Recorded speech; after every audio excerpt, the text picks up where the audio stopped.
Gente, há um divisor de águas da noite para o dia no meu ministério, que foi a bênção do meu pai, quando ele estende aquela chave, quando ele diz, volte para casa. A coisa já estava top. Eu não conseguia imaginar que tinha nada errado, porque eu via Deus movendo. Mas a partir do momento que houve ajuste, que houve conciliação e a bênção veio, o que já estava top subiu para um outro nível. O mover de Deus, o alcance do ministério e aquele entendimento encheu meu coração.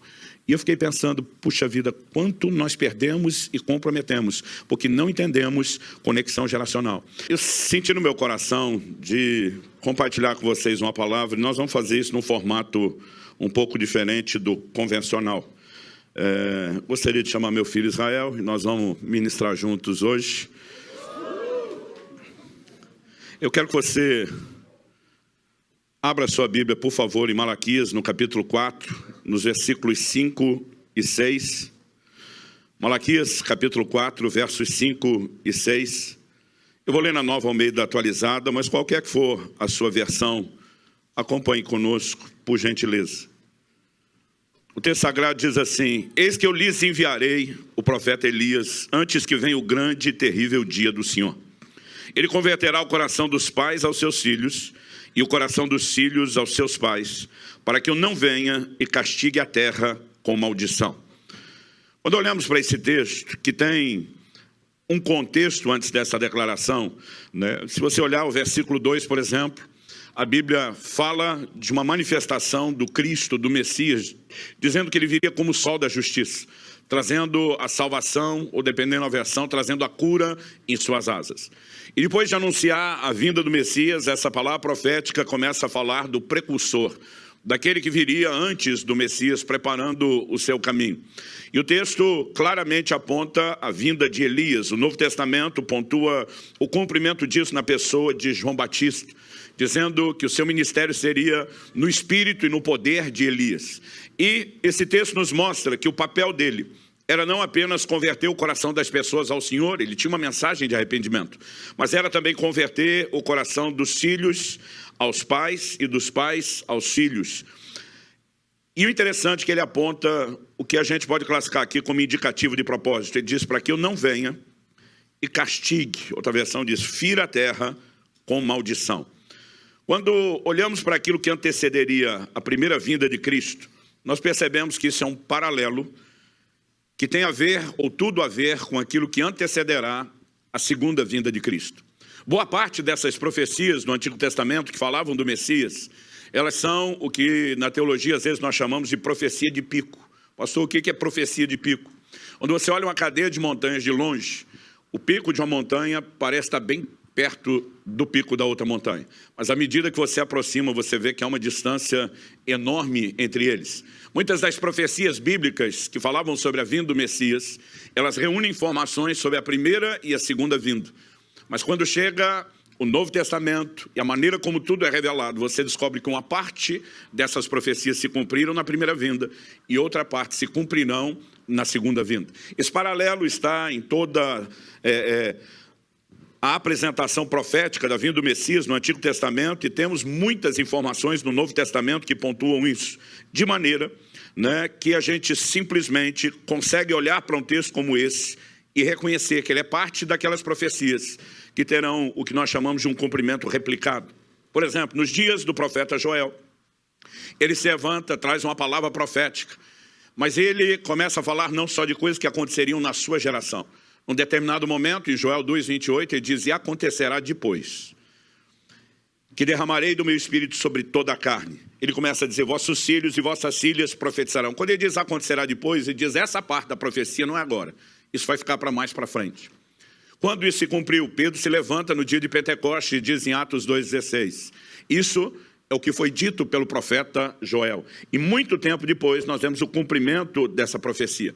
Mas quando Pedro se levanta para dizer que o que está acontecendo em Pentecostes é o cumprimento da profecia de Joel, Pedro faz uma releitura disso, se é que podemos chamar assim.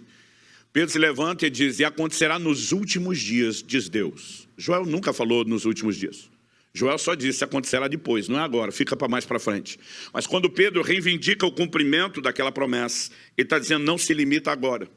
Nos últimos dias nós teremos um cumprimento replicado, porque muitas das manifestações que estão relacionadas com o tempo da primeira vinda de Cristo terão um cumprimento replicado no tempo do fim. É muito importante que a gente entenda isso. De maneira que essa declaração profética do profeta Malaquias não diz respeito só à primeira vinda de Cristo, mas diz também respeito à sua segunda vinda.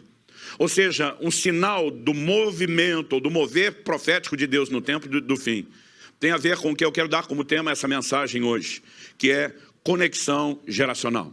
Deus convertendo o coração dos pais aos seus filhos e dos filhos aos seus pais. E nós precisamos entender, e enfatizamos isso bastante em setembro, quando fizemos uma conferência de família aqui, que o estado das nossas famílias determina a dimensão de espiritualidade que nós vivemos. Deus está dizendo que se houver conexão do coração dos pais aos filhos e dos filhos aos pais, em vez de Deus ferir a terra com maldição, que se pressupõe pela lógica, né? E obviamente é nessa direção que o texto aponta, é que nós vamos desfrutar bênção. Mas se não há a devida conexão geracional, a bênção é comprometida, é abortada e a maldição é que se instala.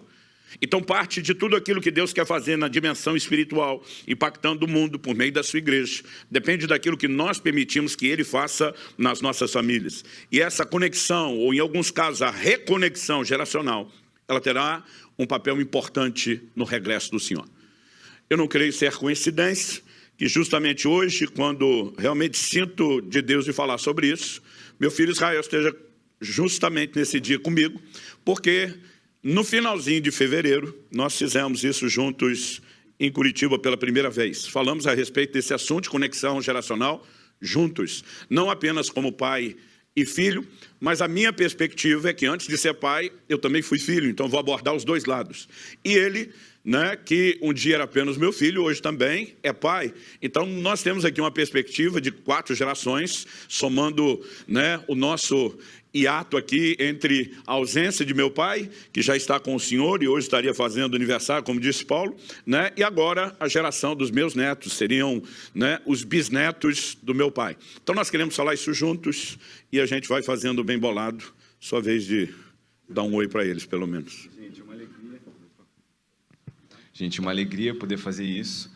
Realmente, como você falou, somando aí o hiato das 4 gerações e poder falar sobre conexão geracional, mas também exercendo essa conexão. Eu acredito que tem algo muito, muito especial aqui, né? Nosso Deus é um Deus que pensa em termos de família. Nós vemos isso com tanta clareza nas Escrituras, de novo. E, de fato, né, tão importante que a gente esteja estruturado em nossas famílias de acordo com a palavra, para que possamos ser esses agentes de restauração que Deus planejou que fôssemos, né, desde o princípio. Então, eu estou muito empolgado por fazer isso com você e acredito que vai ser muito especial. Amém. E acho que já vou devolver a bola para você, mas vou dar um oizinho. Oizinho, gente.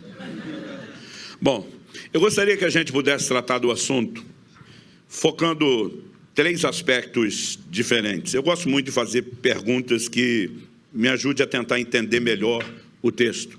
Então, quando Deus diz que vai enviar o profeta Elias para converter o coração dos pais aos filhos, um questionamento que eu faço e me ajuda a pensar melhor no texto, e nós vamos destacar isso em primeiro lugar, é: o que é que Deus quer com isso?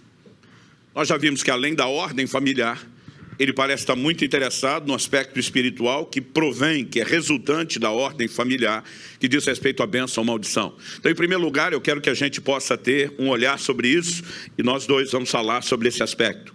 Em segundo lugar, a pergunta que eu quero apresentar é: por que nos orientar a respeito de como proceder com isso? Então, por exemplo, a Bíblia fala a respeito dos filhos honrarem aos pais. Se fosse algo automático, não havia necessidade de orientação. O que é que Deus, né, tinha em mente, por que que Ele decidiu nos orientar e o que Ele espera que a gente entenda e por que que nós precisamos disso? E depois, em terceiro e último lugar, eu quero falar a respeito da parte de Deus e da nossa. É inegável que em tudo existe a parte de Deus e que sem Ele, como diz Jesus em João 15:5, nós não podemos fazer nada. Deus diz: eu enviarei o profeta Elias. Ele está dizendo: eu tomo iniciativa, eu começo esse movimento. Mas, obviamente, Deus não age sozinho, Ele não age de forma unilateral. Nós também temos responsabilidades.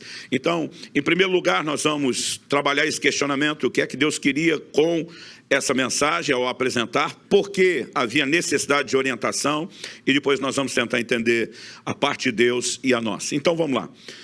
Explorando o primeiro aspecto, o que Deus quer com isso, nós já adiantamos isso na introdução, que além da ordem familiar, Deus está interessado no aspecto espiritual. Bênção ou maldição são resultados não apenas de um posicionamento individual diante de Deus, mas também da maneira como nos posicionamos em relação às nossas casas, às nossas famílias. A bênção está relacionada com a vinda do Messias. E ela não seria, isso já foi dito antecipadamente lá ao patriarca Abraão, ela não seria de exclusividade dos judeus, a linhagem natural de Abraão, mas ela se estenderia também aos gentios, o que nós chamamos da linhagem celestial. Deus disse para Abraão, a sua descendência será como a areia do mar. Deus não estava apenas usando o exemplo de algo numérico, mas ele estava dizendo, eu vou te dar uma descendência terrena. Mas ele também disse, a sua descendência será como as estrelas do céu. Ele não está apenas repetindo outro exemplo de algo incontável, mas ele está dizendo, você terá uma descendência celestial. Então, em Gálatas 3, no verso 8, o apóstolo Paulo diz que quando Deus diz a Abraão, em ti serão benditas todas as famílias da terra, a Bíblia diz que Deus pré-anunciou o evangelho a Abraão. Ou seja, ele está dizendo que essa bênção que alcançaria todos os povos, todas as famílias da terra, que incluiria os gentios no plano redentor de Deus, ela está relacionada à vinda do Messias. E nós precisamos entender que sempre a bênção está relacionada com a vinda de Cristo. Mas também precisamos entender que o projeto de Deus é multigeracional. Quando a gente olha para as Escrituras, a gente começa a perceber de maneira clara o que é que Deus exigiu do mesmo Abraão para quem ele fez essa promessa de alcançar todos os povos da terra. Em Gênesis 18, 19, nós lemos o Senhor dizendo assim sobre Abraão, porque eu escolhi para quê? Para que o indicativo de propósito? Eu escolhi para que ele ensine os seus filhos, a sua casa depois dele, né, a praticarem a justiça e o juízo. Deus obviamente está dizendo a razão pela qual Abraão foi escolhido e o papel que ele tinha, mas Deus termina dizendo assim, para que o Senhor faça vir sobre Abraão aquilo que tem prometido. Ou seja, essa promessa de em ti serão benditas todas as famílias da terra, o resultado dependeria de um posicionamento de Abraão, de treinar as próximas gerações, de colocar, né, essas ordenanças, de dar ordens à sua casa, aos seus filhos e às próximas gerações. E o livro de Hebreus nos explica que os patriarcas, começando de Abraão, eles morreram na fé. Eles saudaram as promessas de longe, porque elas não se cumpririam na sua geração. Quando eles partiram, eles ainda estavam aguardando o cumprimento das promessas de Deus, porque aconteceria somente nas gerações futuras. O projeto de Deus é multigeracional. Quando nós entendemos essa perspectiva, talvez fique mais fácil, né, entender o que é que Deus procura trabalhar quando falamos de conexão geracional. Porque o que ele está fazendo nunca se limita a uma geração. Esse projeto é abrangente, envolve muitas gerações. E quando nós passamos a ter essa perspectiva, começamos a compreender melhor o desenho do que Deus quer fazer e como Deus quer fazer. E o Israel entra para falar da preparação da próxima geração, eu acho. Vamos lá. Então, é interessante, por ocasião de Marcos, no capítulo 12, nós temos um episódio muito interessante, onde um escriba, um mestre da lei, vê Jesus ensinando e se aproxima com uma pergunta muito importante. Qual o mandamento mais importante? Basicamente, ele pede para Jesus a prioridade dentro de 613 ordenanças que eles tinham que guardar, zelar e cumprir. Ele quer saber qual é o coração da Escritura. E Jesus, ele sem titubear, ele puxa Deuteronômio 6, a partir do versículo 4, o que, pela própria ênfase da passagem, já era tradicionalmente aos judeus uma oração para se repetir 2 vezes por dia. Justamente por quão enfático o Senhor é acerca dessa mensagem, não é de surpreender que Jesus mais tarde venha classificar como mais importante. Jesus fala sobre Deuteronômio 6:4 até o versículo 7, que nós vamos ler daqui a pouquinho, e acrescenta o mandamento, né, de também amar o seu próximo como a si mesmo. Né, Paulo, mais tarde, escrevendo à igreja de Gálatas, vai dizer que quem cumpre essas 2 coisas, amar ao Senhor com todo o coração, alma e força, e o seu próximo como a si mesmo, cumpre por tabela toda a lei. Então é interessante ver como mesmo hoje, isso já é o coração de tudo que nós temos que fazer, só que desde lá de trás, o Senhor já havia comunicado ao seu povo algo que tem uma prioridade, né, de grande importância para as nossas vidas. E eu quero ler essa passagem com você. Escute, Israel, O Senhor nosso Deus é o único Senhor, portanto ame o Senhor seu Deus de todo o seu coração, de toda a sua alma e com toda a sua força. Essas palavras que hoje lhe ordeno estarão no seu coração. Você as inculcará a seus filhos e delas falará quando estiver sentado em sua casa, andando pelo caminho, ao deitar-se e ao levantar-se. Preste atenção, juntamente com esse mandamento, que é classificado como o mais importante, existe um mandamento conjunto a esse que nós tratamos como prioridade, que é o mandamento de ensinar e transmitir isso aos nossos filhos constantemente. A palavra fala de inculcar, quer dizer, colocar dentro da cabeça deles, fazer que mesmo na linguagem deles, quando ainda crianças, ainda pequenos, eles possam estar pensando e meditando acerca dessas coisas. E não somente temos a missão de transmitir isso, mas de transmitir isso continuamente, constantemente, né, com continuidade, porque a Bíblia fala de falar acerca disso quando nos levantamos e quando tornamos a dormir, quer dizer, tem que fazer parte, né, do nosso dia, do começo e do fim do nosso dia. Então é interessante olhar para trás e ver como desde lá de trás o Senhor já transmitia isso ao seu povo, que nós precisamos falar disso dentro de nossos lares, transmitir isso aos nossos filhos, à próxima geração, o tempo inteiro, quer dizer, tão importante quanto amar ao Senhor de todo o coração, alma e força, é ensinar isso aos nossos filhos. E quando você olha para as Escrituras, você vai perceber que, na verdade, a família é a matriz do que Deus quer fazer nessa terra. Nós acabamos de ouvir que quando Deus chama, né, Abraão, nosso patriarca, ele diz que através dele, dessa aliança que está surgindo, ele queria alcançar todas as famílias da terra, que todas as famílias seriam abençoadas porque Deus estava fazendo algo com a família de Abraão. Então Deus pensa nesses termos. Se a gente voltar mais para trás, você percebe que no Éden, antes de existir um culto, existia uma família, né? E o sacerdócio, ele é tão real dentro de nossos lares, e nós precisamos ter essa consciência do quão importante é a família. Porque os pais, na verdade, são agentes primários de evangelismo e de discipulado. Nós sabemos que o evangelismo, transmitir as boas novas, é uma grande comissão de Jesus, com toda a autoridade nos céus e na terra, e nós precisamos falar disso para os outros. E se você foi alcançado por alguém que não é seu pai, e se você, né, espalha essas boas novas para alguém que não é seu filho, glória a Deus, isso também é uma ordenança do Senhor. Agora, o coração e o ideal, nós podemos dizer que talvez o ideal seria você ser alcançado, na verdade, pela mensagem das boas novas, pelos seus próprios pais. Mas se não foi esse o caso e você passou a crer de outra forma, que pelo menos você comunique isso aos seus filhos, porque os pais são esses agentes primários de evangelismo e de discipulado. Vemos isso, inculque essa mensagem na cabeça de seus filhos. E é ali que o ferro, que afia o ferro, acontece na maior intensidade, porque se tem não só o tempo para se conversar com as coisas, mas o tempo para demonstrar essa mensagem com muita, né, eficácia. Se você parar para pensar, né, acho que hoje, por tabela, todos nós aqui somos abençoados por algo que o Juarez e a Zeni fizeram em algumas gerações atrás, né? Fizeram lá atrás, na verdade, 2 gerações atrás. Porque o que eles fizeram com os seus filhos, se você parar para pensar, de transmitir essas mensagens, essas boas novas, o evangelismo e o discipulado, né, foi para mais uma geração.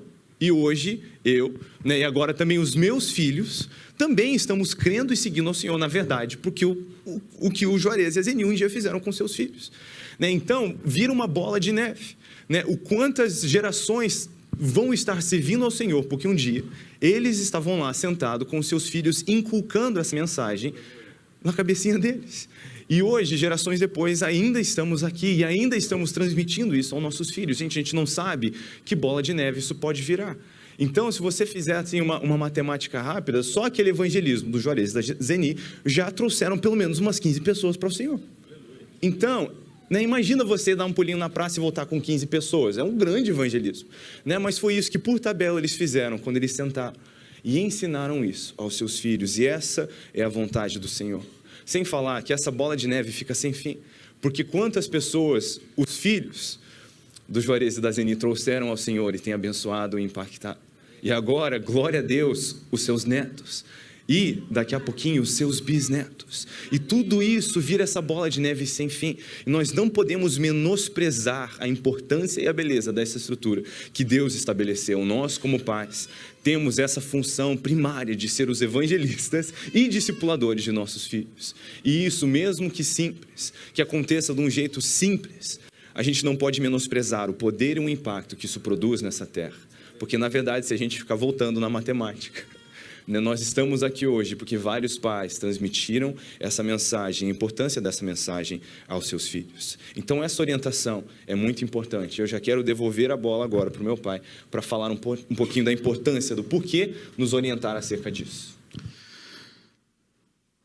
Ao olhar para as Escrituras, nós não vemos apenas Deus mencionando a importância de que os pais tenham o seu coração sendo convertidos aos filhos e vice-versa. Nós vemos uma preocupação de Deus em proteger essa dimensão de relacionamento.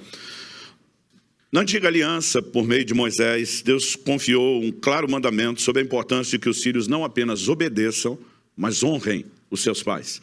No Novo Testamento, nós vemos uma orientação à igreja de Éfeso, uma igreja dos gentios, onde nós temos claramente a transmissão desse princípio à nova aliança.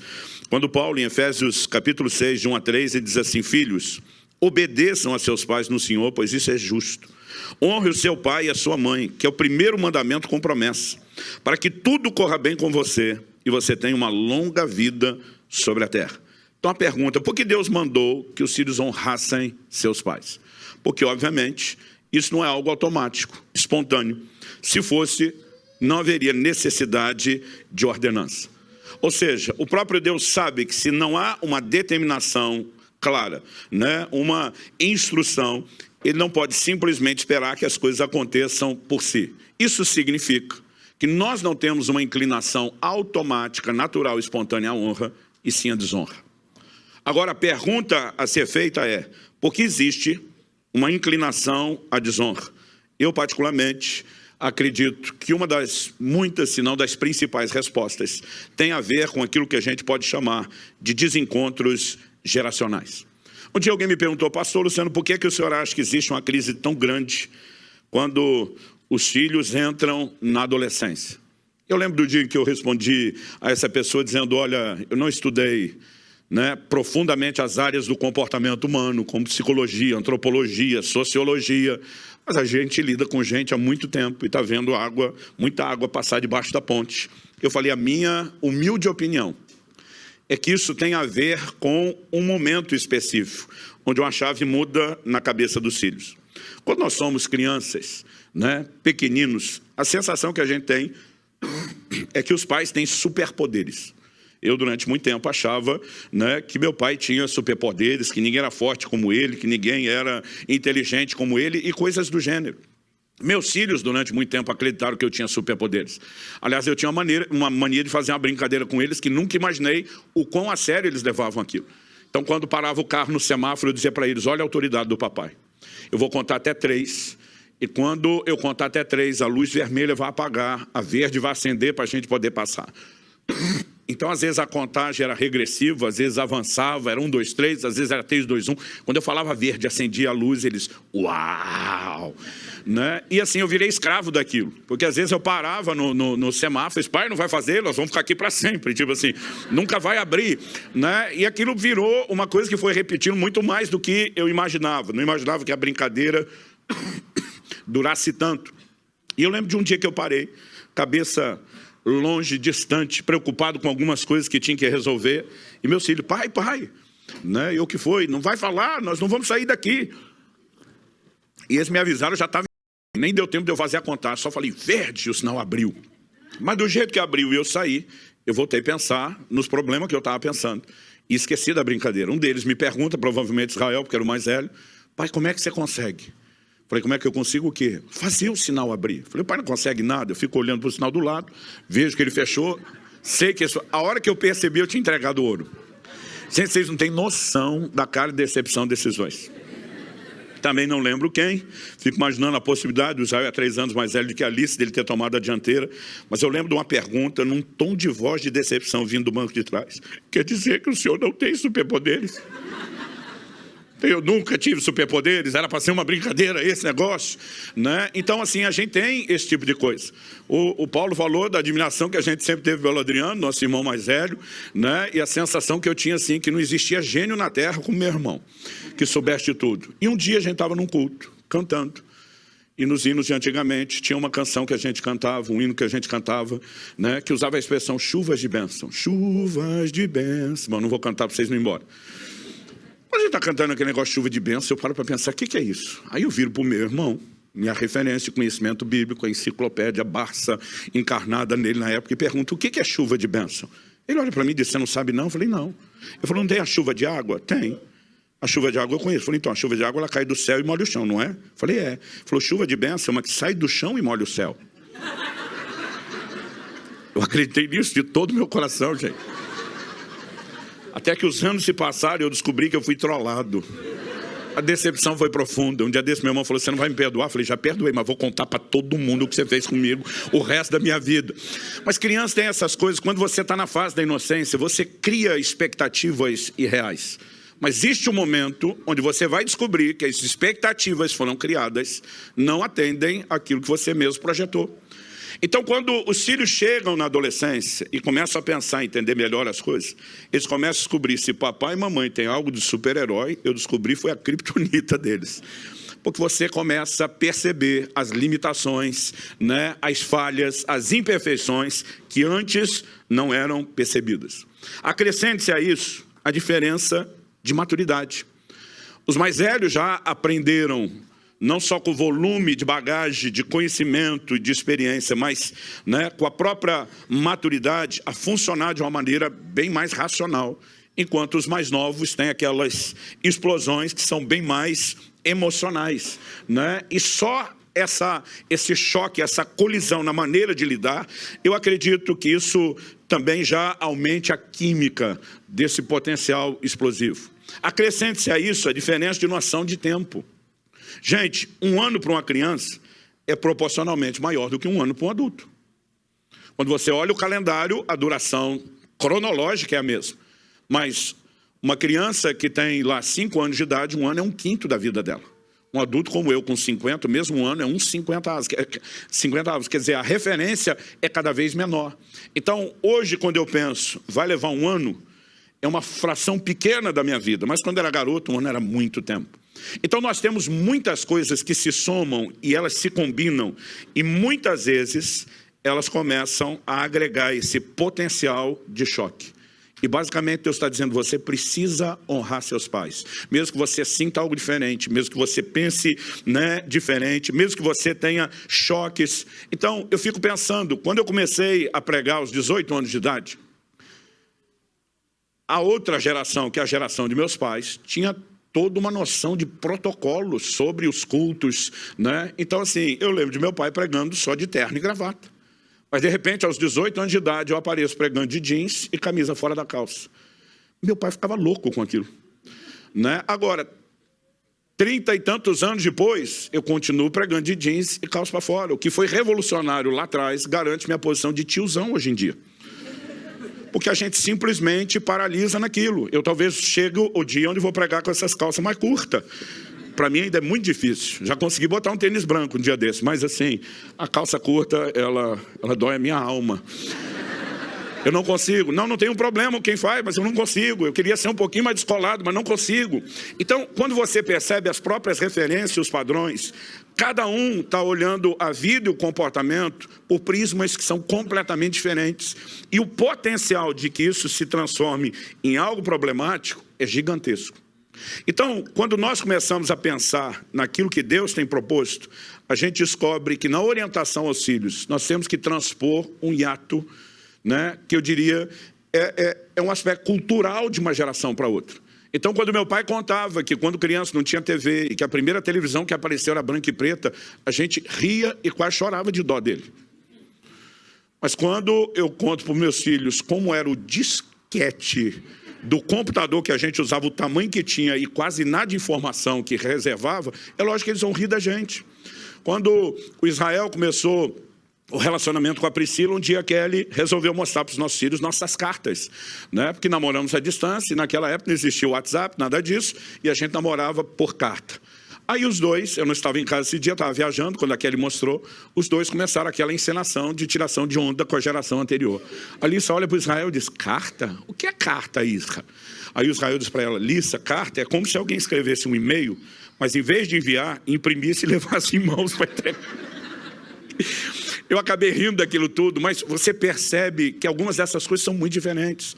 Então, por exemplo, o primeiro iPhone que eu ganhei de presente, quando isso era novidade, eu dei para meu filho, falei, descobre como funciona e me ensina. Porque eu sou parte de uma geração que a gente tinha medo de quebrar as coisas, que a gente não sabia como funcionava. A nova geração tem uma maneira completamente diferente de lidar com isso. Então, nós podemos gastar tempo falando aqui das diferenças. E quando vamos orientar nossos filhos, nós precisamos conseguir transpor essa distinção. E há momentos onde nós vamos ter que chamá-los a um lugar onde a gente explica, você não vai entender completamente, as orientações estão sendo dadas, e você precisa de um voto de confiança para que você possa andar nesse lugar de orientação, né, que Deus, por meio dos pais, dá, e vocês consigam se sujeitar e honrar. Né? Nós, muitas vezes, não percebemos isso. Então, por exemplo, lá em casa, eu decidi estabelecer uma regra para os meus filhos. E essa regra, essa decisão foi estabelecida quando eles eram muito novos. Então, eles cresceram me ouvindo falar disso. Eu dizia, ninguém pode namorar antes dos 18 anos de idade. Um dia alguém da igreja me questionou, falou, onde é que está na Bíblia que não pode namorar antes dos 18? Falei, onde é que está na Bíblia que o filho não pode chegar em casa depois das 11? Falei, não tem isso. Se você estabelecer essa regra para os seus filhos, agora você pode estabelecer uma regra para os seus filhos que não está na Bíblia. Eu não posso estabelecer uma para os meus que não está na Bíblia. Eu falei, a Bíblia manda os filhos obedecer aos pais. Se fosse para obedecer só a Deus, não tinha uma ordem para obedecer aos pais. Significa que os pais podem colocar regras diferentes, obviamente de acordo com o bom senso, porque vamos dar conta a Deus, e que os filhos precisam entender a importância de honrá-los. Então, o que eu dizia para os meus filhos? Casamento não deve ser visto apenas como união de pessoas, e sim de propósito. Como alguém que está ali na pré-adolescência, na adolescência, virou aquela bomba hormonal, vai fazer a escolha do parceiro do resto da vida baseado somente num impulso químico e emocional, desprovido de entendimento, gente. Mas muitas vezes deixamos os filhos escolher aquilo que é o mais importante depois de Deus, para o resto da vida, no momento onde eles não têm a menor estrutura. Eu dizia para eles, vocês vão entender primeiro o propósito de Deus para si, para depois entender se a pessoa que vocês estão escolhendo tem compatibilidade com o propósito, para depois poder escolher. E eu falei para eles, isso aqui é que nem os decretos dos reis da Média e da Pérsia, é irrevogável, não tem negócio. Agora, vocês podem lidar com isso de duas formas, entender, e a gente vai discutir o máximo possível, porque papai está estabelecendo a regra, ou vocês podem simplesmente engolir isso. Não vai ser tão bom para vocês como quando vocês entendem. Então, obviamente, a gente precisa transpor algumas dificuldades na comunicação para conseguir conectar. Então, acredito que nessa decisão a gente conseguiu comunicar a eles o motivo que estava por trás da orientação. Isso só pôde acontecer. Acredito que foi pela forma como nós conseguimos falar com eles, pensando, não adianta apenas usar os termos da nossa geração, o nível de entendimento que temos, né, em relação à nossa idade, à nossa bagagem, à nossa experiência. Nós precisamos ajudá-los a compreender algo que não é tão fácil de assimilar. E hoje, olhando para trás, eu percebo como Deus nos deu graça e a sabedoria de conseguir conectar, né, com uma geração que tem uma linguagem diferente, uma forma diferente de pensar e de processar. E eu sou grato a Deus porque conseguimos entender. Eles não vão apenas nos honrar de forma espontânea. Eles precisam ser orientados, entender a importância disso, para que um dia possa fazer a mesma coisa com os nossos netos, a próxima geração. Falando na próxima geração. Vamos lá. A Bíblia não somente tem esse mandamento, né, para os filhos, para que honrem seus pais, mas também, né, em defesa ao lado dos filhos. Há advertências para como os pais devem comunicar isso. Então, continuando lendo a passagem de Efésios. Esse era o meu versículo predileto quando eu era só filho. Efésios 6,4. Não irritem os vossos filhos. Isso aí. Continuando a passagem de Efésios 6, no versículo 4. E vocês, pais, não provoquem os seus filhos à ira, mas tratem de criá-los na disciplina e admoestação do Senhor. Quer dizer, existe uma orientação. Porque nós temos uma missão importante a fazer e vai ter um jeito eficaz de se fazer isso. Então, muito do que comunicou para mim a importância do Evangelho, para minha irmã, não foi só a conversa de nossos pais, mas as atitudes de nossos pais. Porque você acabou de ouvir a conversa, você pode engolir, mas seria melhor entender. Então, não era só você vai fazer isso e ponto. Mas muitas vezes, gastar tempo ali, sentando e conversando, para nos conduzir a um entendimento do porquê isso era bom. Então, uma experiência que foi muito marcante para mim, eu tinha, assim, recém-entrado na adolescência, e eu me recordo com clareza de uma semana que a gente estava tendo uma conferência na igreja. Então, todo dia, eu e minha irmã saímos da escola e a gente ia direto para a igreja. Então, a gente foi para a igreja A gente esteve na igreja no final de semana, durante ali a semana a gente já estava indo, né, para a igreja, a gente esteve lá na quarta, esteve na quinta, e esse dia era uma sexta-feira, e a gente tinha acabado de chegar em casa da escola, ia ter mais uma reunião na igreja, só que já ia emendar sábado e domingo também. E eu lembro que eu cheguei em casa, soltei minha mochila em cima da cama, do colégio, e eu comecei a pensar na minha cabeça, como que eu boto o pé no chão para dizer que hoje eu não vou, eu estou cansado. E eu estava ali pensando o que eu ia fazer para comunicar isso sem levar uma bronca. Até que meu pai vem e bate na porta. E a gente chegou em casa por uns 15 minutos antes de ter que sair de novo. E ele me perguntou, Isa, você vai com a gente? Eu fiquei impressionado com aquela liberdade. Tipo, não, estou podendo escolher, né? Então, como quem nem estava pensando nisso, já respondi, não, eu acho que hoje não. Eu estou meio cansado, né? A gente vai de novo amanhã e tal. E eu falei isso, e meu pai, em vez de talvez, né, bater o pé no chão, falar, vai por bem ou vai por mal, você tem que ir. Na verdade, eu lembro que ele olhou para baixo, deu uma pensada, olhou para mim, e, gente, eu estava cansado assim, né, como um pré-adolescente. Meus pais estavam muito mais cansados, lidando com muito mais coisas do que eu. Só que ele olhou para mim, e esse não era um dia que ele estava indo para ministrar, ele estava indo para ouvir. Ele olhou para mim e ele disse, filho, eu tenho certeza que Deus vai falar ao seu coração. Sabe, sua irmã já está se arrumando, ela quer ir também, a gente pode ir em família, adorar o Senhor em família, e nesse tempo, eu sei que o Senhor vai falar contigo. Só que não só isso, ele sabia exatamente por que eu queria ficar em casa, como um pré-adolescente. Ele disse, filho, hoje é sexta, né? Amanhã é sábado, você pode acordar a hora que você quiser, quer dizer, quando você voltar da igreja, você pode ficar jogando videogame até tarde. E amanhã você vai ter o dia mais livre. Eu sei que você está cansado, já foi para a igreja várias vezes e tem um pouco mais, só que eu tenho certeza que Deus quer falar ao seu coração. E, gente, eu via nos olhos dele a fome e o desejo de estar lá para sentar e receber da palavra de Deus. Então, o que eu fazia com isso? Sabe, diante daquela fome, aquele desejo dele mesmo ouvir e receber do Senhor, gente, eu me senti completamente intimado aí também. Sabe, foi legal, não foi, né, ele não olhou para mim e falou, seu incircunciso, está querendo jogar videogame em vez de ir para a casa do Senhor, não. Ele reconheceu o que era a cabeça de um pré-adolescente, o que era importante para mim naquele momento, só que ele conseguiu me conduzir a algo mais importante, pela atitude dele. Eu podia ter ido para a igreja irritado nesse dia, mas não, eu fui faminto pela palavra e o exemplo do meu pai. Então nós, como pais, precisamos cuidar para não só fazer a coisa certa, mas também para fazer isso do jeito certo. Porque por mais que a nossa função, né, seja regir o lar, instruir os nossos filhos e ensiná-los, né, mesmo que a nossa função seja fazer isso e não necessariamente ser legal, nós precisamos entender algo muito importante, que ser legal ajuda. Quando possível, ser legal ajuda. A gente pode fazer as coisas com um jeitinho, com uma sabedoria, para não irritar os nossos filhos. Sabe, a gente está numa fase com os nossos filhos, eu e a Priscila, nossa filha tem 2 anos e 7 meses. Então tem muitas coisas que não é muito fácil comunicar para ela às vezes, mas ela está na fase das princesas. Então, várias vezes a gente pega carona com isso. Em vez de simplesmente ficar tentando ensinar para ela algo que não entra na cabeça dela e esperar que ela entenda, a gente pode, às vezes a gente vem e fala de um princípio bíblico e explica para ela como isso é uma atitude de princesa. Na hora que trouxe a atitude de princesa para a conversa, ela já muda o tom. E a gente vê como fica mais fácil, mas é simplesmente a gente buscar aquela sabedoria em trazer uma aplicação que não vai ficar gerando um conflito e uma irritação à toa. Porque muitas vezes pais, tentando fazer a coisa certa, acabam na verdade provocando efeito contrário e perdendo o coração dos seus filhos porque eles não fazem isso de um jeito certo. Então a Bíblia nos instrui a não irritar, não provocar os nossos filhos a ir. Mas, qual que é o contraste?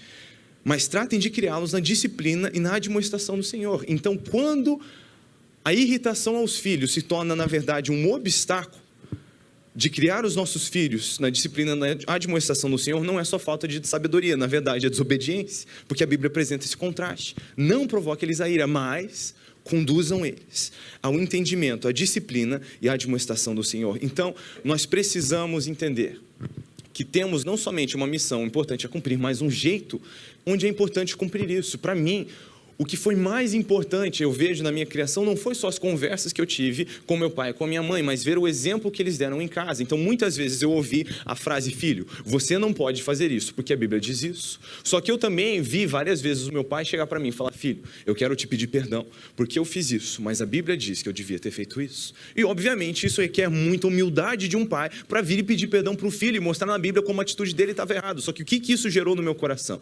Que quem regia os nossos lares era o Senhor, que a Bíblia não era só uma tentativa de me colocar na linha como filho, mas os meus pais também eram submissos à palavra do Senhor. Então essa coerência começa a tirar todos aqueles argumentos que eu podia tentar procurar, talvez na minha adolescência, para me rebelar e falar, eles estão só me controlando. Não, porque controlava eles também.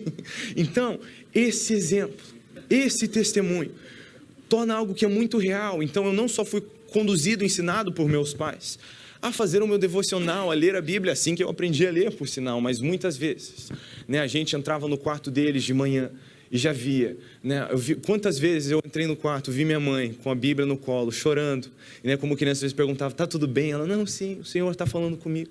Quantas vezes cheguei na sala logo cedo, encontrei o meu pai, né, ali de joelhos orando. Então não foi só algo que era uma conversa, mas havia um testemunho. Então, quando eles nos falavam acerca da importância dessas coisas, não era só uma cobrança, sabe, era um exemplo, um testemunho, e nós precisamos cuidar disso. É tão importante que a gente não irrite os nossos filhos, mas conduza eles ao entendimento.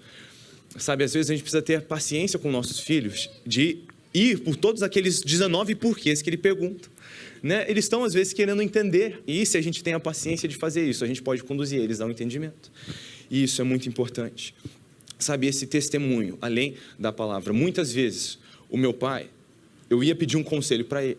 Ele, como pai, podia me dizer, filho, você tem que fazer isso, né? Mas ele ia me apresentando as opções, ele me apresentava um panorama bíblico, ele me apresentava um exemplo de quem escolheu bem e foi abençoado, um exemplo de quem escolheu mal e não foi, e ele me perguntava, filho, o que você acha que você deve fazer? Ele já sabia o que eu devia fazer, mas nesses momentos, me perguntando, ele não só, né, me forçava a andar no caminho certo, mas ele me mostrava o caminho que eu devia andar. E eu, né, achando que estava com toda a liberdade de escolher. Ah, pai, eu acho que eu devo fazer isso. Muito bem, eu acho que você deve fazer isso também. Eu acredito que se precisasse, ele ia forçar a barra, falar, filho, você tem que fazer isso. Mas esses momentos me fizeram entender, porque foi uma condução ao caminho. Então a gente precisa cuidar disso. E eu sinto que tinha mais uma coisa que eu queria falar, antes de devolver para você. Eu estou esquecendo? Qual que era da escola? Do curso? Não, essa não era essa. Essa aí você fala. Eu tinha alguma coisa que... Bom. Eu falo essa se você lembrar. Eu falo, se eu lembrar eu volto. Mas vamos lá, devolvendo para você então. Nós precisamos entender que esse equilíbrio entre filhos obedeçam e honrem os pais e pais não irritem os filhos. Como que essas coisas se relacionam? Alguns pais acreditam no irritar os filhos e deixar eles fazerem o que querem, né? Isso tem trazido muito dano. Eu me lembro do início da nossa igreja em Curitiba, então estou falando de pelo menos 17 anos atrás, que a gente agora já vai completar 18 anos. Eu lembro de uma ocasião, a igreja pequena, a gente ainda conhecia todo mundo, conseguia perceber quem veio no culto, quem não veio. E eu perguntei para um pai, cadê seu filho? Né? Era um adolescente, estava ali para completar os seus 14 anos de idade.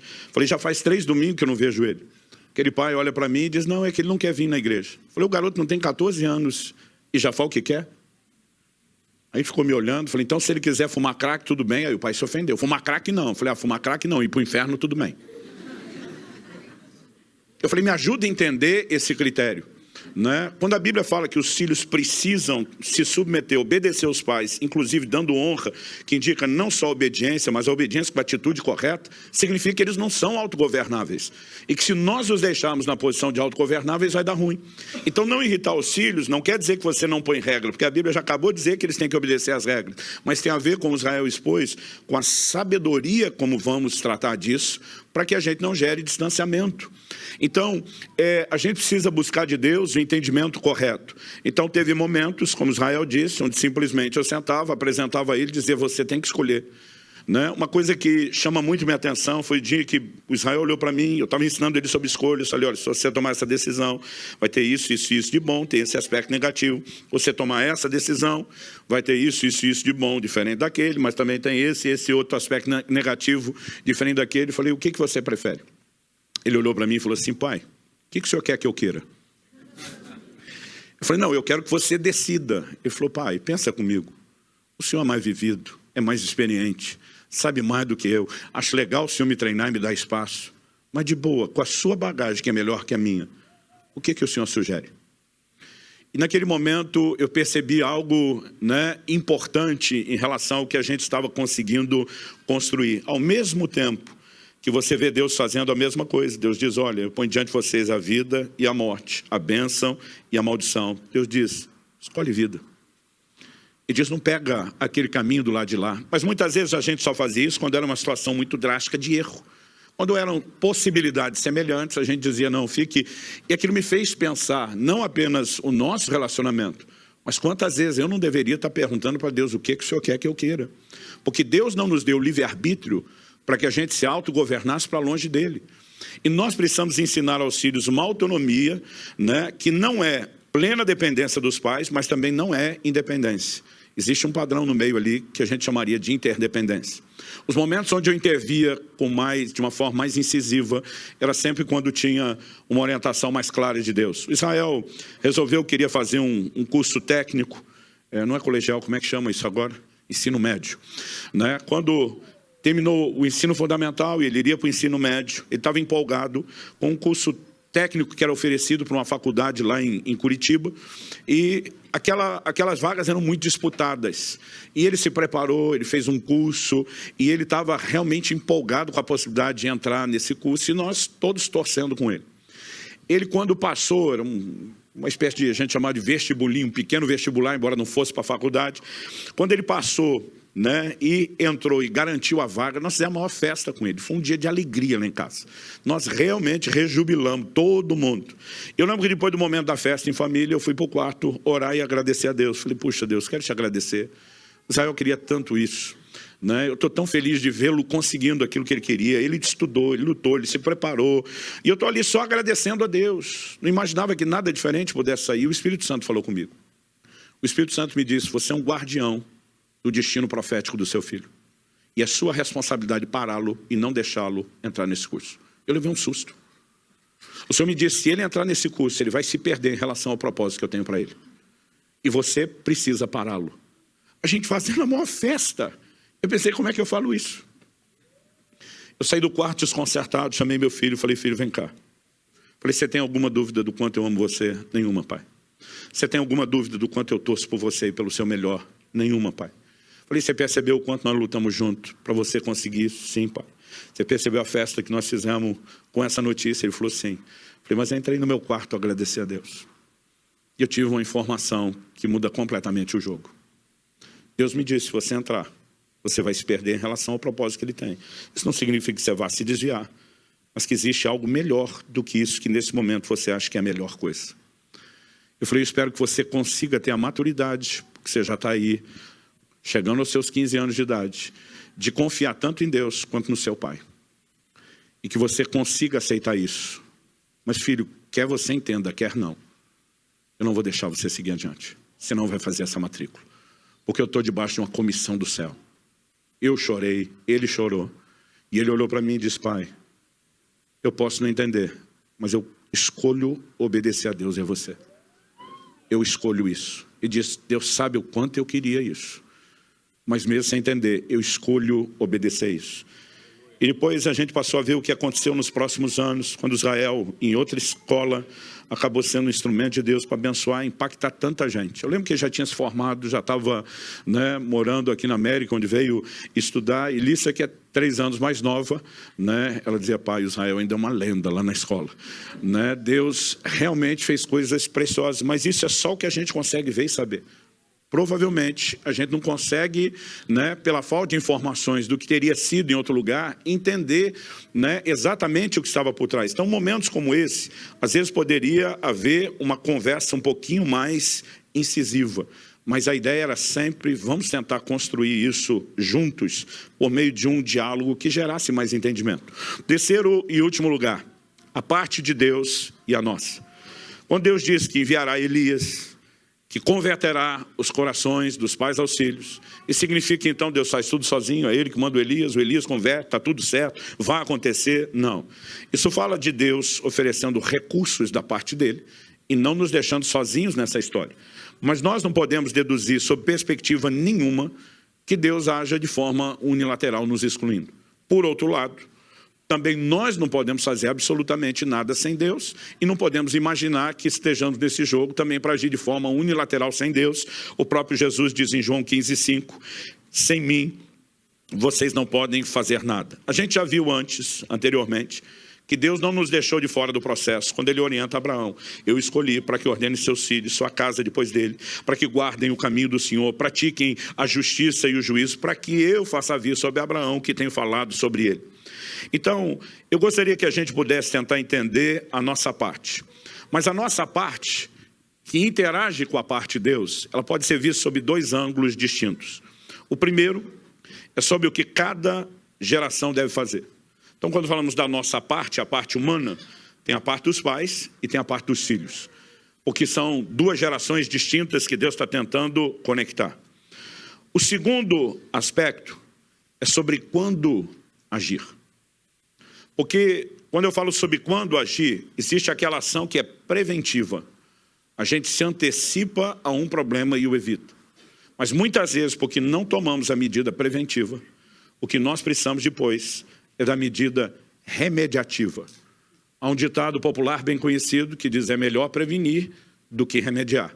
Mas muitas vezes, quando não prevenimos, é melhor remediar do que deixar a maionese desandar. Então, há algumas coisas que nós precisamos compreender sobre como lidar com isso. Aos 15 anos de idade, fui cheio do Espírito Santo e comecei a buscar Deus e estudar a palavra e querer me preparar para o ministério que eu sentia que Deus estava me chamando. Naquela época, nenhuma escola bíblica, instituto bíblico, escola de ministério, seminário, aceitava nenhum aluno com menos de 18 anos. E eu pensei, não posso me matricular antes, mas não vou esperar sentado. E comecei a atacar a biblioteca do meu pai, estudar sozinho tudo que eu podia. E de alguma forma, eu fui construindo tudo aquilo que eu imaginava do chamado de Deus sozinho. Eu nunca conversei com meu pai a respeito disso. Aliás, existiam algumas áreas onde a gente não tinha muito diálogo, porque meu pai não tinha referência. Eu mencionei aqui em fevereiro, no seminário de família, que meu pai cresceu numa família completamente desestruturada. Viu o pai suicidar quando tinha 12 para 13 anos de idade. Se converteu aos 18 anos sem muita referência e começou a descobrir família e tentar apresentar para nós aquilo que não teve. Mas por falta de referência, teve muita coisa que a gente não conversava. E eu lembro que simplesmente, quando cheguei aos 18 anos de idade, eu comecei a tomar decisões envolvendo meu ministério, sem sequer trocar ideia com meu pai, sem sequer consultá-lo, porque a gente nunca teve o hábito de construir absolutamente nada junto. Então, nem eu entendi a importância e, pelo jeito, ele não havia se dedicado à prática, provavelmente por falta de referência. Mas eu lembro que, à medida que Deus começou a me orientar sobre o modelo do ministério, quando finalmente eu fiz os 18 anos de idade, estava doido para estudar teologia, um dia eu estou orando, o Espírito Santo me diz: eu não quero que você entre num curso teológico. Ele disse: quando eu te levantar como um ensinador para as nações, eu quero que todo mundo veja a minha graça em você e que você não se orgulhe de nenhum canudo. Pensei, pelo menos vou fazer algum tipo de faculdade, você não vai fazer coisa nenhuma. E aquilo me doeu muito, mas doeu também no coração de meu pai, porque uma das poucas coisas que ele pediu para a gente, além de ser crente, é que a gente oferecesse a ele uma formação em nível universitário. E, de repente, eu estou diante de um dilema. Meu irmão mais velho já cursando a faculdade, o Paulo já tinha os planos dele, e eu simplesmente escolho não fazer. Até aí, meu pai, tudo bem, porque escolher o ministério é algo que ele já vivia. Mas quando eu decidi não ir nem para o seminário teológico, meu pai começou a pensar consigo mesmo: tem algo de muito errado com meu filho. E não apenas isso, eu fui para o ministério itinerante de cara. Não era algo comum naquela época, principalmente no contexto do círculo que nós estávamos. E meu pai começou a olhar minhas escolhas e decisões e ficar preocupado. Eu tinha entrado num emprego num banco, que era um curso preparatório, entrei aos 16 anos, 16 aos 18, você estudava cada área do banco para que depois pudesse ter uma carreira mais rápida, promissora. Quando eu fiz 18, fui efetivado. Antes de completar os 19, que a coisa estava assim, boa, apareceu um programa de demissão voluntária. E eu fui lá e pedi, porque eu queria pregar a palavra de Deus. E meu pai olha para mim e disse: você está louco? Eu falei: eu estou louco. Eu estou louco por Jesus, eu não fui chamado para isso, eu vou fazer outra coisa. Eu lembro que eu peguei toda a minha indenização, investi tudo em livro, não só o material que eu queria estudar, alguns queria revender, e eu passei, porque todo mundo tinha que ajudar em casa. Havendo necessidade ou não, era parte da educação, do ensino de responsabilidade. Eu passei a ajudar mais em casa do que fazia antes, mas administrava muito bem meu tempo. Eu conseguia vender aqueles materiais em poucas horas de trabalho durante a semana, tinha recurso para me manter, para ajudar em casa. Eu gastei um ano trancado com a palavra e oração. Na cabeça do meu pai, eu tinha virado um vagabundo espiritualizado. Era o jeito que ele falava. Você virou um vagabundo espiritualizado. Não quer trabalhar, ficava trancado, né? E eu chegava realmente a ficar o dia inteiro trancado, orando, estudando a palavra, e dizia, eu tenho que me preparar para o ministério. Esse ano vai ser uma chave. E logo depois eu comecei a viajar. Então nós fazíamos 2, 3 cidades, 2, 3 igrejas por semana, e na cabeça do meu pai dizia, está tudo errado. Um dia ele chega para mim e diz, você está fazendo tudo diferente. Você tem que ir para um seminário teológico, você tem que ter formação, você tem que ser o pastor de uma igreja local assalariado, porque um dia você vai ter família para cuidar. Eu não tinha salário nenhum, a gente vivia, né, no ministério como voluntário. E meu pai preocupado com tudo aquilo. Em momento nenhum eu vi, porque nós nunca tínhamos construído nada juntos. Eu simplesmente fui crescendo, projetando tudo de acordo com o que eu mesmo entendia. E eu dizia, pai, eu tenho certeza que Deus quer que eu faça desse jeito. Que é quase como se eu dissesse, confie você em mim, em vez de eu confiar em você. E um dia, ele realmente perdeu a paciência. Ele chegou e disse, o negócio é o seguinte, se você quer viver debaixo desse teto, quem manda aqui sou eu. As coisas vão ter que ser do meu jeito. Você já tem idade, você já é de maior, como a gente dizia, de maior, né? E se você quiser fazer suas próprias escolhas, estou te liberando para isso, mas você vai se bancar. Se quiser ficar debaixo desse teto, minhas regras. Eu lembro que eu olhei para ele e falei, o senhor é inflexível nisso? Ele falou, sou. Eu olhei para ele e falei, eu também sou inflexível nas minhas escolhas. Ele falou, então, velho, vaza. Na época não era vaza a gíria, mas era alguma coisa do gênero. Eu lembro que eu perguntei para ele, nós vamos ficar brigados, inimigo? Ele falou, de jeito nenhum. Estou te dando a liberdade de escolher o seu próprio caminho. Eu falei, eu posso visitar vocês no fim de semana? Ele falou, espero que você faça. Eu lembro que eu peguei a mala, comecei a juntar minhas coisas, dona Zeni chorando, não faz isso. Falei, fui, partiu, né? E tomei a decisão, falei, eu vou estar por conta, eu vou me bancar. Mal sabia eu quanto custaria isso. Eu aluguei uma casa no final do subúrbio, dos confins da cidade, junto com outro amigo, e nenhum de nós conseguia alugar nada sozinho. A gente nem chuveiro tinha, e nem dinheiro para comprar um. Tomava banho na água fria, que saía do cano, né? Eu chegava a jejuar 2, 3 dias por falta do que comer. Eu, às vezes, andava 2 horas a pé, porque não tinha dinheiro para o ônibus. Por quê? Naquele momento, já tinha aberto mão de salário, já estava chegando o fim dos recursos, e eu comecei a realmente passar assim um trecho complicado. E o duro que o filho nessa hora ainda tem aquela emoção. Meu pai dificultou a minha vida. Mas um dia, era uma sexta-feira à noite, eu estava livre, eu fui para casa, passei um tempo com os meus pais. E naquela época, inteiro urbano, vocês lembram do finado telefone fixo? Uma ligação à distância era mais cara. Mas depois que o horário ia ficando mais tarde, o preço ia caindo. Então, dependendo do tipo de liberdade que eu tinha com os pastores, eu ligava depois das 9. Se tinha um pouco mais liberdade, depois das 10. Se tinha bastante, depois das 11. Se fosse muito abusado, depois da meia-noite, porque o preço ia caindo. Então, eu fiquei na casa dos meus pais, usei o telefone, fiz algumas ligações até mais tarde. E quando finalmente terminei aquilo e ia embora, minha mãe falou, filho, não vai embora não, você mora muito longe, aquele lugar é muito distante. Não só demorar de chegar lá, já está tarde, antes de você sair, imagina a hora que chegar. O lugar que você mora é uma quebrada perigosa, né? É melhor você dormir aqui e amanhã. Eu lembro meu pai dizendo, ouça a sua mãe. Eu falei, tá bom, eu durmo aqui, não tenho necessidade de dormir lá hoje. Então, depois de uns 3 meses morando fora de casa, pela primeira vez dormi no quarto que eu dormia antes e que dividia com os meus irmãos. Na manhã seguinte, eu acordo com uma experiência interessante. Qual foi a experiência? Eu só lembro de ter algo parecido quando era criança. Quando era criança, às vezes você estava sonhando com algo. Daqui a pouco você estava no estado que você dizia assim, não estou dormindo, mas ainda não estou acordado. E daqui a pouco você descobria que aquilo que você achou que estava sonhando e continuou quando você descobriu que não estava nem dormindo nem acordado, você descobria quando já estava acordado que era gente à sua volta falando e que aquilo estava entrando aos poucos na cabeça.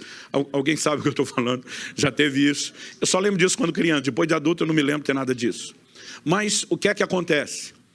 Eu simplesmente começo a ouvir uma conversa dos meus pais e, de repente, eu penso que eu estou sonhando, daqui a pouco eu estou naquela, não estou sonhando, mas também não estou acordado, mas daqui a pouco eu estava plenamente acordado. E a hora que eu estava plenamente acordado, eu vi que o que estava acontecendo não era normal.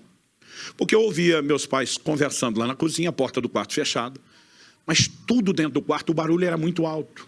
É como se tivesse um microfone lá, jogando todo o som por lá de dentro. Então eu percebia que minha mãe estava arrumando a mesa do café da manhã por causa do barulho de louça. Mas o barulho de louça, xícara no pires, talher, tudo era muito alto, era muito barulhento. A voz dos dois conversando era muito alta.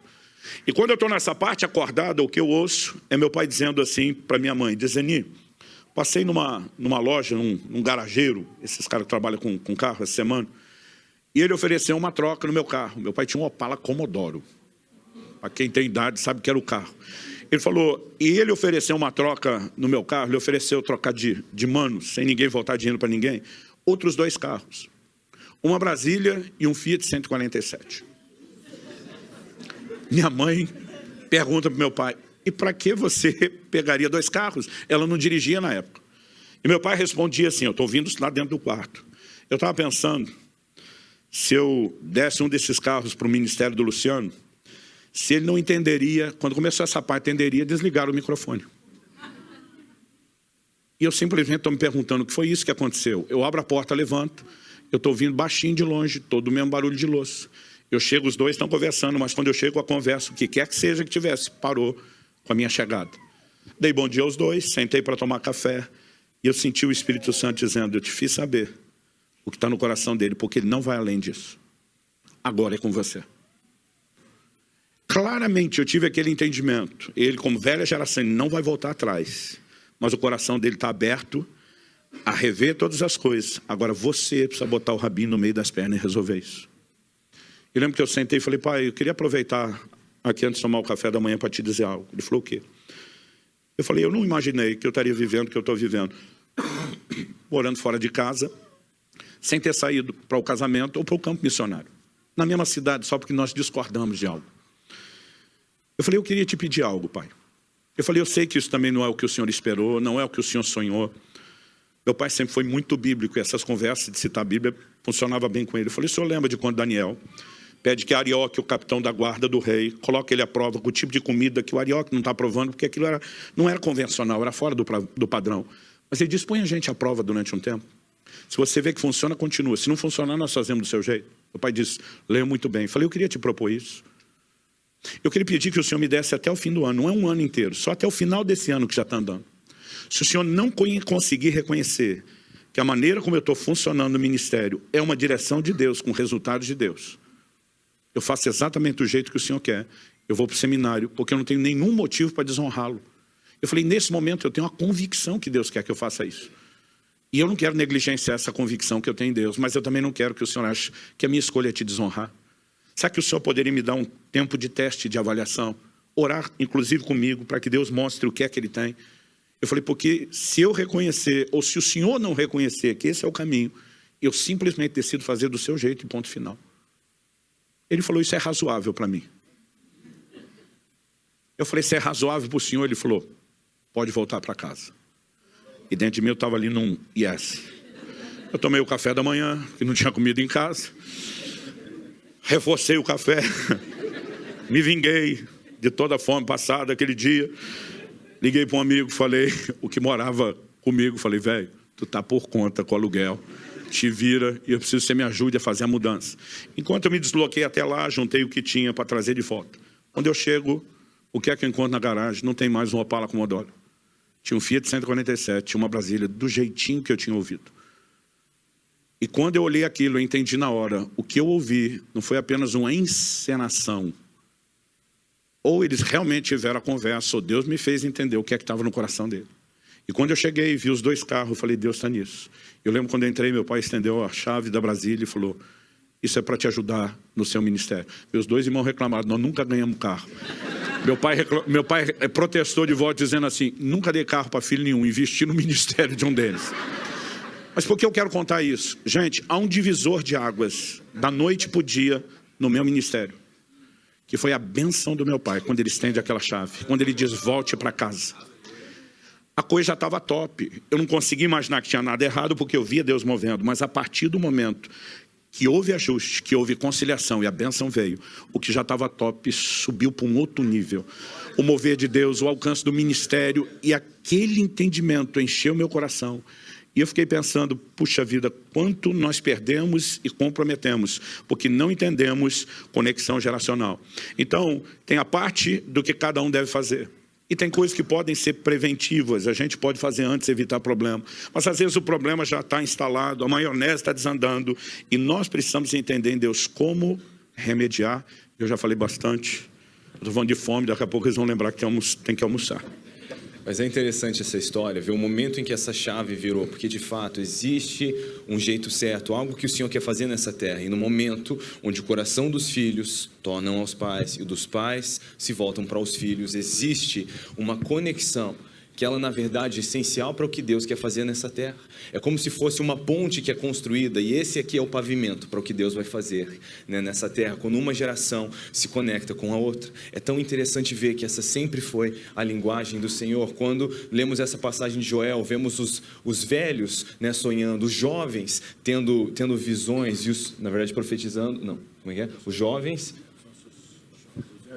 Os velhos sonharão, os jovens profetizam, terão visões, e os filhos profetizam. Então nós vemos aqui uma linguagem interessante, até inclusive palavras ali que são diferentes para jovens e filhos. Se parece como linguajar de 3 gerações, como o Deus de Abraão, Isaque e Jacó. E eu não consigo imaginar uma alegria maior do que ver meus filhos servindo ao Deus de meus pais. E de fato nós precisamos viver essa conexão. E quando o meu pai experimentou isso com o pai dele, ele teve essa chave virando. Eu já tive um privilégio um pouquinho maior, até pela própria experiência dele, de aprender isso um pouco antes. Então, desde o primeiro esboço da primeira mensagem que eu preguei, né, o dedo do meu pai estava ali, sugestões, correções, né? E até hoje, às vezes ainda entro em contato, pai, estou pensando em falar sobre isso, o que você acha? Existe essa parceria, sabe?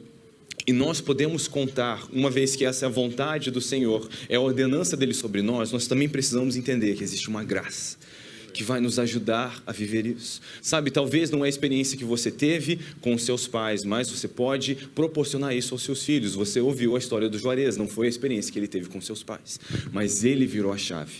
Ele decidiu dar um destino diferente para os filhos dele. E nós precisamos entender que só podemos fazer a nossa parte. Eu não tenho controle sobre como meu pai vai me tratar como pai, nem sobre como os meus filhos vão me tratar como filhos. Mas eu vou responder diante do Senhor sobre como eu sou filho dele e sobre como eu sou pai de meus filhos. E precisamos entender que a nossa parte é a única que podemos fazer. Então não adianta, às vezes, a gente ficar falando, mais meu pai, mais minha mãe, mais meus filhos. A parte que precisamos fazer é a nossa. Mas precisamos entender que temos um auxílio do alto para fazer isso. E que Deus faz até com que o homem solitário habite em família. E mesmo se você vem do cenário mais bagunçado, na verdade existe uma lei espiritual para dar um equilíbrio a isso, que é onde, né, abundou o pecado, superabundou a graça. Então, existe uma graça do Senhor para que nós possamos viver isso. Eu lembro de uma ocasião onde eu também, fora de casa, um dia liguei para o meu pai e estava puxando uma conversa sobre um assunto, e eu lembro que eu tomei uma dura dele, que eu achei rígida desnecessariamente. Eu achei que ele foi firme demais, sem necessário, não senti que a gente conectou. Não parece com a minha pessoa esse comportamento. Mas eu lembro que eu fiquei assim, chateado, bravo, furioso, e quando a gente terminou aquela conversa, eu insatisfeito, eu lembro que eu já saí estressado, e dentro de mim, eu pensei aquela frase que acho que muitos de nós já pensamos: eu nunca faria isso com meu filho. E quando eu pensei isso, eu jamais faria isso com meu filho, ou disse até em voz alta. Eu lembro que o Espírito Santo, ele fez a presença dele ali conhecida, lembrou para mim que ele estava ali, né? E com muito jeitinho ele me perguntou: Israel, se para um dia o seu filho poder experimentar as coisas que você tem experimentado comigo, você precisasse fazer com ele o que seu pai acabou de fazer, você faria? E eu comecei a chorar, sabe por quê? Eu comecei a chorar porque eu faria. Só que de repente um contraste se tornou ali claro que eu não conseguia entender. E eu comecei a enxergar, onde eu estava só vendo a inflexibilidade do meu pai, eu comecei a enxergar amor. Porque eu percebi que eu mesmo tomaria essa medida para proporcionar que meu filho pudesse viver as coisas que eu estava vivendo. Então, naquele momento onde eu estava com raiva e rancor do meu pai, o Espírito Santo me ministrou e me fez entender a importância do que ele estava fazendo. Não era o entendimento que eu tinha, eu não era pai. Na verdade, até me recordo de uma ocasião onde eu ainda mais novo, né, o meu pai estava me falando algo e eu não queria fazer aquilo, mas eu tinha que obedecer, eu também estava insatisfeito. E o Espírito Santo veio, dessa vez eu, né, mais novo, a conversa foi um pouco diferente. E o Espírito Santo me falou com muita clareza: Israel, se um dia você no futuro viajasse no tempo e você agora no presente se encontrasse com você do futuro, olha a conversa, anos mais velhos, décadas mais velho, e te desse um conselho, o que você acha que você mais novo deveria fazer diante do conselho do você mais velho? Falei, obviamente eu tinha que escutar eu mais velho. Por quê? Porque o eu mais velho ia ter mais experiência, mais bagagem, mais conhecimento sobre a vida. E o Espírito Santo agora, né, deu aquele nozinho. E qual a dificuldade de entender que é isso que seu pai está fazendo com você? Gente, eu era uma criança nessa ocasião, mas de repente clicou. Então, nós precisamos ter essa comunicação aberta com o Senhor, porque ninguém sabe sobre ser pai como o Senhor. Ninguém sabe sobre como a gente deve ser filho como o Senhor. Ele é a fonte de todo o entendimento que a gente precisa para fazer isso. Nós precisamos contar e envolver o Senhor nisso. Eu lembro de um dia onde no meu escritório, né, eu estava ali em casa, mas eu tinha separado durante o dia, eu fiz um jogo ali com a minha rotina, e eu separei 2 horas para brincar com a minha filha sem parar, e eu ia dormir mais tarde e ficar trabalhando depois, para que a gente pudesse ter aquele tempo durante a tarde. Então nós tivemos aquele tempo, a gente brincou um monte, só que depois, quando deu o horário, né, eu falei para ela, filha, agora o papai precisa trabalhar. E voltei ali para o meu home office. Só que ela ficava vindo, né, com a porta aberta, e ela ia entrando no escritório, e ela, papai, vamos brincar? E ela queria brincar mais, e eu ia falando, filho, agora o papai não pode, agora o papai tem que trabalhar. E aí dava uns minutinhos e ela voltava, e eu, filha, agora não, amor, né? E eu ia explicando, e eu fui perdendo a paciência. E quando ela estava ali insistindo, uma hora eu fui falar um pouquinho mais firme com ela, e quando eu me levantei da cadeira, o Espírito Santo me disse, essa meia hora vai custar muito menos para você do que vai significar para ela. Falei, bom, realmente, eu já vou ficar acordado até mais tarde, porque não mais um pouquinho. Então eu saí, fui brincar com ela de novo, e realmente deu meia horinha, ela estava realizada, ela me deu aquele beijo, falou, te amo, papai. E eu voltei a trabalhar, mas, gente, aquela abertura, sabe, eu lembro de uma experiência que minha mãe teve uma vez, onde ela estava lá pilotando fogão na cozinha, e eu cheguei pedindo colo, e ela pensando, né, que era ali na multitarefa, cuidando de um monte de coisa dentro de casa, que era a última coisa, talvez, que ela precisava. Mas ela sentiu o Senhor falando com ela, dá colo para ele. E disse que eu subi no colo dela, né, e fiquei ali o quê? Alguns segundinhos, soltei um te amo mãe e saí brincar, sabe? Mas às vezes a gente não tem essa sensibilidade, a gente perde o que o Senhor está tentando fazer, e a gente precisamos entender que Deus está no negócio de unir o coração dos pais aos filhos e dos filhos aos pais, sabe? Precisamos entender, existe uma parceria que nós precisamos viver e caminhar nisso, sabe? Uma geração pode caminhar no vigor que ela tem, mas na experiência e na sabedoria da geração passada.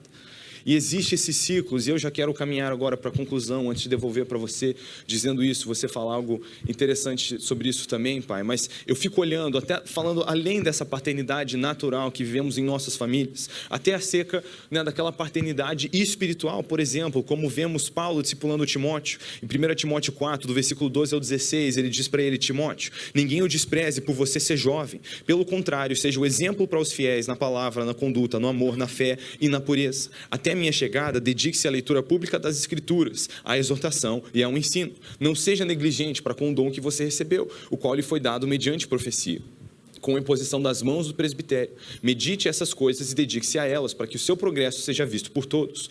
Cuide você mesmo da doutrina e continue nesses deveres, porque fazendo assim, você salvará tanto a si mesmo como os que o ouvem. O que eu acho interessante aqui? Existe uma conversa, porque existem coisas que Timóteo já deve estar vivendo, e existem coisas que ele ainda não está pronto para viver. Mas é muito interessante isso, ele começa dizendo, ninguém o despreze por você ser jovem, né? Porque a gente ouve falar na tradição e história da igreja, que eventualmente estava lá Timóteo, cuidando da igreja de Éfeso, com 6, 8 mil pessoas talvez, e na primeira fileira estava sentadinho João, né, o discípulo a quem Jesus amava, e do lado dele Maria, mãe de Jesus. Então assim, pouca pressão. Ele diz, ninguém o despreze por ser jovem, mas além disso, ele diz, seja um exemplo, tem várias coisas que Timóteo, o mesmo jovem, já deve estar vivendo. Já está na hora de ser exemplo na palavra, na conduta, no amor, na fé e na pureza. Agora tem um segundo conselho, até a minha chegada, quer dizer, até que eu chegue, dedique-se à leitura pública das Escrituras e à exortação e ao ensino. Basicamente, Timóteo, você não precisa ser um mestre, você não precisa ser o Paulo, porque Paulo sou eu. Até que eu chegue, faz umas pregadinhas aí, está tudo certo. Faz o que você tem capacidade para fazer, porque existe essa união, essa parceria. Timóteo não precisa ser um novo Paulo, porque Paulo ainda vive. Existe um momento de transição, e nós precisamos respeitar esses tempos, porque nenhuma promoção que vem antes da hora procede do Senhor. E muitas vezes a gente vê a geração passada, às vezes um pouquinho preso num saudosismo, né, do que o Senhor fez no passado, às vezes ir e querer encontrar o corpo, né, de Elias. Mas às vezes hoje a gente vê uma atitude um pouco diferente. Uma geração, às vezes, que quer enterrar o Elias vivo, já quer interromper, já quer começar algo novo, mas o Senhor quer que nós trabalhemos unidos, as gerações unidas. Muitas vezes temos dificuldade de entender a geração passada e a próxima geração, porque são gerações diferentes, em tempos diferentes, com culturas diferentes. Então, às vezes, alguém da presente geração olha para a geração passada e não consegue entender por que eles são tão fortes, às vezes tão brutos, tão robustos. Mas o que eles precisaram fazer, eles precisavam de força. É como que, quando a gente vê em 1 Coríntios, no capítulo 3, Paulo está falando com a igreja de Corinto, porque uns estão dizendo, eu sou do time Apolo, eu sou do time Paulo. Paulo vem e diz, vamos parar com essa palhaçada. Paulo plantou, Apolo regou, mas Deus é quem fez crescer. Quer dizer, houveram estágios diferentes, funções diferentes, mas Deus é quem está cuidando de tudo isso. E do mesmo jeito, quando nós trabalhamos a terra como diferentes gerações, existem estágios diferentes, funções diferentes e vão demandar estratégias diferentes. Então, obviamente, a geração passada precisou ter força, porque para você arar a terra e abrir caminho para a semente, do que você precisa? Força. Mas para essa geração, o que nós precisamos? Nessa terra que foi aberta, nós precisamos semear aquela semente com precisão. Então, tudo que nós falamos é sobre precisão. Estratégia de comunicação é a nossa visão, mas nós só podemos fazer isso porque a geração passada teve força para abrir a terra. E agora não adianta a gente olhar com desprezo para quem foi usado por Deus justamente para abrir o caminho. Precisamos entender, às vezes o jeito é diferente, mas nós trabalhamos para o mesmo fim. E do mesmo jeito, não adianta eu, a geração que semeia com precisão, ficar preso nisso e ficar tentando ensinar para os meus filhos que precisão é tudo o que se faz. Porque a geração com força abriu a terra, outra geração com precisão lançou a semente. Só que a próxima geração vai precisar de jeitinho para colher. Então, talvez vai precisar ser uma nova estratégia. Então, por que eu digo isso? Às vezes a gente fica preso no jeito. Às vezes a gente fica preso no sistema. Se começa a criar barreiras que nos impedem de enxergar o que nós, como várias gerações, deveríamos estar fazendo junto. E aí, quando eu entro nesse lugar, eu começo a olhar com desprezo, aonde eu deveria olhar com honra e dizer, graças a Deus, Deus levantou uma geração forte para abrir o caminho, para que eu com precisão pudesse lançar a semente. E por que eu digo isso? Nós precisamos entender, tanto ministerialmente, como em nossas famílias, que Deus quer unir as gerações para que a gente trabalhe junto nessa terra, para que nós possamos ser várias gerações servindo ao Senhor. E Pai, antes de devolver para você para essa conclusão, eu digo isso dizendo, nós podemos contar com o auxílio do Senhor para viver isso, sabe? E realmente contar com essa graça e requisitar isso, orar acerca disso. Mas existe um propósito maravilhoso aqui. Sabe, às vezes eu seguro o meu filho, que tem 7 meses, e eu fico olhando para aquela coisinha que a gente fez, e é uma sensação maravilhosa. Mas às vezes eu começo a chorar e me emocionar, porque eu penso que o meu filho hoje, um dia vai ser o meu irmão. E nós vamos nos sentar na mesma mesa de Jesus e dividir o pão. Num lugar onde meus pais serão meus irmãos também. E os meus tios serão meus irmãos também. E nós vamos dividir o pão na mesa de Cristo e continuar sendo uma família para sempre. De um jeito que é perfeito. Agora o que vivemos hoje reflete com toda a intensidade o que acontecerá então. E existe eternidade de várias pessoas em jogo. E eu preciso entender que a minha família, essa conexão geracional, faz parte instrumental disso tudo, da redenção da minha casa e através da minha casa de outras famílias. E nós precisamos buscar essa conexão, Pai. Vamos. Amém. Quando olho para a palavra de Deus e essa visão que a gente tem destacado de conexão geracional, algo que me chama muito a atenção é o rito da circuncisão. A gente falou sobre isso aqui no seminário de família. Deus estabelece o que é chamado de selo e sinal da aliança no Antigo Testamento, como sendo o rito da circuncisão. Circuncisão, para quem não sabe, seria hoje chamado de cirurgia de fimose. Era o corte do prepúcio, a carne excedente do pênis, o órgão reprodutor masculino. Então, Deus disse para Abraão, você vai circuncidar o seu filho. Para os povos antigos do Oriente, a aliança de sangue, ela se destacava de toda e qualquer outra aliança, como sendo o mais sagrado, e profundo nível de compromisso. E Deus está dizendo a Abraão, você vai colocar na próxima geração a mesma marca da aliança que você tem comigo. Porque a aliança tem que ser transmitida para as próximas gerações. Mas é interessante que Deus não só estabeleceu que uma geração marcasse a outra, que não apenas fosse um entendimento de uma aliança profunda e irrevogável como a aliança de sangue, mas o lugar que Deus escolheu isso, ser justamente o órgão reprodutor masculino, também não é acidente. Aquele pai, quando marcava e circuncidava o filho, estava comunicando não só a ele, que a aliança que o pai tinha com Deus estava sendo transmitida a ele, mas que quando ele crescesse, chegasse a hora de usar um instrumento de reprodução para procriar e produzir uma outra geração além dele, que aquela mesma aliança que ele recebeu por transferência dos seus pais, agora seria sua responsabilidade transferir. Nós precisamos entender o quão sério é esse assunto. Nós falamos de desafios de conexão. Vocês que estão vivendo a condição de imigrantes têm desafios culturais para colocar nessa lista. É de repente descobrir que seu filho está crescendo numa outra cultura, num outro ambiente, numa escola, vai te dizer coisas que filhos de brasileiros não falam, como respeite o meu espaço, como não entre no meu quarto. E sabe, os desafios são cada vez maiores, mas não significa que eles não possam ser vencidos e que a gente não possa trabalhar intencionalmente para cooperar com Deus e construir aquilo que nós deveríamos. Então eu gostaria de chamar você a uma breve autoavaliação. Em primeiro lugar, nós sempre precisamos pensar como foi o relacionamento com os nossos pais. E muitas vezes nós somos muito cruéis quando reclamamos daquilo que não tivemos, por uma geração que tinha muito menos informação do que a gente. Vocês acham que essas conversas sobre ordem familiar aconteciam algumas décadas atrás dentro da igreja? Não. Não se falava absolutamente nada. E quando você pensa o volume de informações e de orientação que eles tinham, em vez de simplesmente cobrar aquilo que não deram, nós precisamos reconhecer que eles foram verdadeiros heróis para a limitação que tinham. O livro de Hebreus diz que nossos pais nos corrigiam conforme melhor lhes parecia. Por que a Bíblia fala isso? Porque a Bíblia sabe que os pais erram, inclusive na hora de corrigir. Mas o tempo todo Deus está chamando e dizer, ei, eles fizeram o melhor diante da limitação que tinha. E eu vejo uma psicologia atual que tem a tendência de olhar para os pais, de ridicularizá-los, de atacá-los e de culpá-los por tudo aquilo que as pessoas vivem. A verdade é que a maior parte das pessoas não percebe que elas apenas criam justificativo para suas escolhas erradas. E é mais fácil culpar alguém do que simplesmente chamar a responsabilidade para a sua própria escolha. Eu creio que Deus quer que a gente crie alguma espécie de conserto, mesmo com uma geração que não está mais presente. Dando honra ao que fizeram, expressando reconhecimento, gratidão e oferecendo perdão a tudo aquilo que é raro, muitas vezes não necessariamente de forma intencional. Mas o mais importante é a gente avaliar o que é que eu posso mudar daqui para frente. Então, assim, há um tempo atrás, eu e Israel gravamos um vídeo junto, uma série de vídeos no canal dele, falando sobre legado. E o Israel é parte de uma geração diferente da minha, que interage.